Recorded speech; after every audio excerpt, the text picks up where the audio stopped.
জয় হিন্দ বন্ধুরা।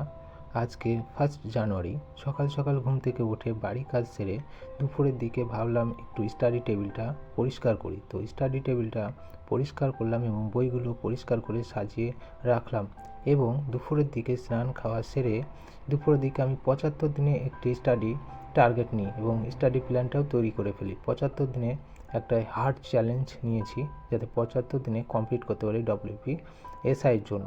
তারপরে আমি খাওয়া দাওয়া সেরে আমি পলিটিটা কভার করি, পলিটিটা পড়তে থাকি ফার্স্ট আজকে।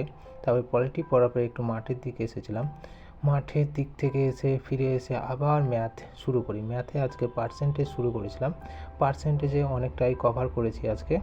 তো আজকে আমার ফার্স্ট ব্লগ। তো আজ থেকে আমি 75 দিনে একটি টার্গেট নিয়েছি, এটা আমি কমপ্লিট করবই। তো আজকে সন্ধ্যা পর্যন্ত এইটুকুই কমপ্লিট করেছি। আবার নেক্সট